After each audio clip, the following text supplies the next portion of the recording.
Hi guys, hope y'all are doing well. I sure do miss you.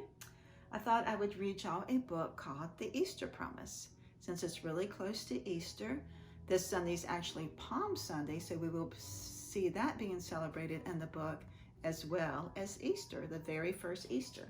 This book is written by Brian Cochran called The Easter Promise. Lazarus was sick. Mary and Martha knew that Jesus could make him well if only he would get there in time. But Lazarus died. Jesus was too late to help him. Or was he? Jesus could do things that no one else could do. He brought Lazarus back to life. Lazarus' sisters were not the only ones who believed in Jesus. Many people wanted to follow Jesus. That made the Pharisees mad. They didn't like Jesus. They wanted to stop him no matter what. Jerem and Elizabeth did not know anything about Jesus or the Pharisees.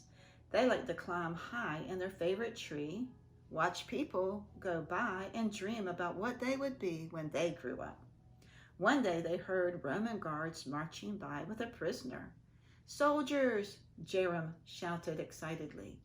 Elizabeth felt sorry for the prisoner, but Jerem liked the soldier's shiny armor and swords. He wanted to be a soldier one day. "Elizabeth, Jerem," their mother called. Elizabeth and Jerem slid down. Cousin Samuel and Uncle Jacob had come to visit. Uncle Jacob was excited. A king is coming to Jerusalem, and he will be in need of some very special soldiers. "When is he coming?" Jared wanted to know. "Tomorrow." "Samuel, come on," cried Jerem. "We do not have much time to make my armor for the king." The next day was the Passover holiday. Elizabeth and Samuel waited for Jerem. What was taking him so long? Jerem was putting on soldier clothes. He would guard the mighty king that Uncle Jacob had told him about. They heard the noise of an oncoming crowd and rushed up in their favorite tree for a better look. The crowd shouted, "The King of Kings has arrived." "Where is he?" asked Jerem. "Where are his chariots and soldiers?" And see, here are the palm leaves, so this is the very first Palm Sunday. Then Jerem saw Jesus. He did not look like a king at all. He looked like a man riding a donkey. Jerem was disappointed. The soldiers laughed at Jesus, and they laughed at Jerem too. Samuel tried to explain, "Jesus is the King of all kings." But Jerem was mad. "I am taking the stupid armor off." Then Jerem slipped and fell. He hit the ground hard. "Jerem!" Elizabeth cried. Jerem lay on the ground. Was he dead? Jesus knelt beside Jerem and touched him. "Get up, child. You are better now." And he was. "Leave me alone. I do not need your help," Jerem yelled at Jesus. "Stop laughing at me," he yelled at the soldiers. "Jesus is no king," he yelled at the crowd. Jerem was confused and upset. The Pharisees were watching Jerem. Later, they offered him a job. The Pharisees tricked Jerem into doing a mean thing. Jesus was chasing out thieves, but Jerem told everyone that Jesus was tearing up the temple. The Pharisees were happy. They rewarded Jerem with a shiny gold coin for what he did. Jerem walked away and climbed a tree. He could see and hear the Pharisees and Jesus. Jesus gave very smart answers to very hard questions. Uncle Jacob searched for Jerem and found him in a tree. "Always be careful whom you trust," he warned. That night, Jerem had a scary dream. He woke up and ran outside. Elizabeth and Samuel followed him. "What if we are wrong about Jesus?" Jerem asked the Pharisees. But the Pharisees were too busy to bother with them. They were talking to another man who had a plan to trap Jesus.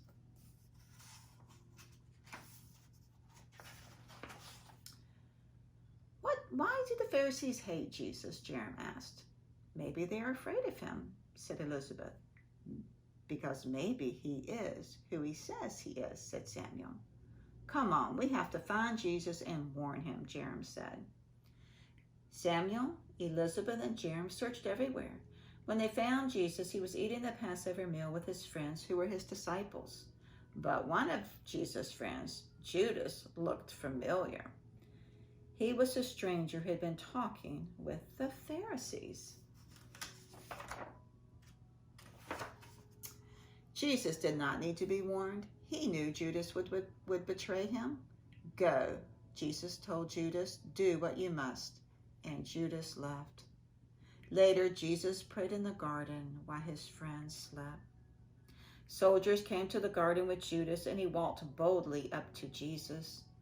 Judas kissed Jesus on the cheek. That was the signal. Then Jesus was taken to the Pharisee leaders. Are you the Son of God? I am, Jesus said truthfully. Take him to Pilate. Pilate could free one prisoner, either Jesus, who was innocent of any crime, or a guilty man named Barabbas. Pilate was afraid to choose, so he let the people decide. We choose Barabbas, the people yelled. The soldiers put a crown of thorns on Jesus and beat him.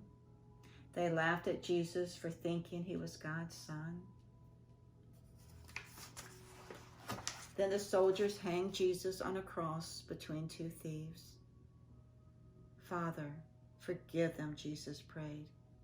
Into your hands I commit my spirit. The wind blew, the ground quaked, the earth cried. Jesus was dead. The children were very sad. Jesus' followers wrapped his body in cloth and put his body in a tomb. His followers closed the entrance with a gigantic stone so no one would disturb Jesus' body.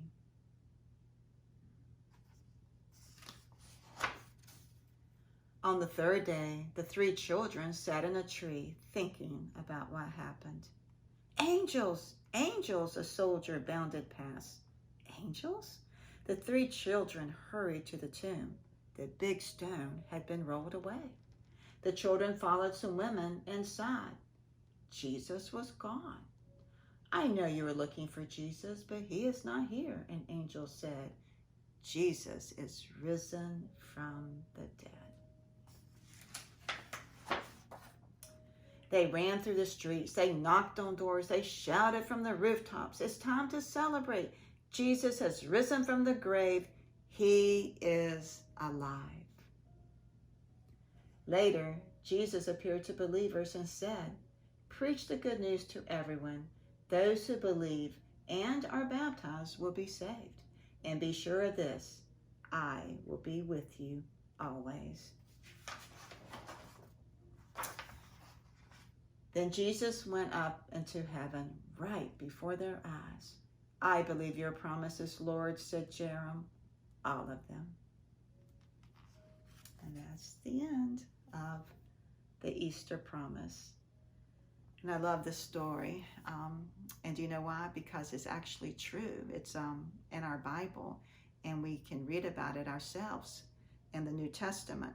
And this is why we celebrate Easter, because Jesus was crucified, buried, but rose from the dead 3 days later, and he is alive.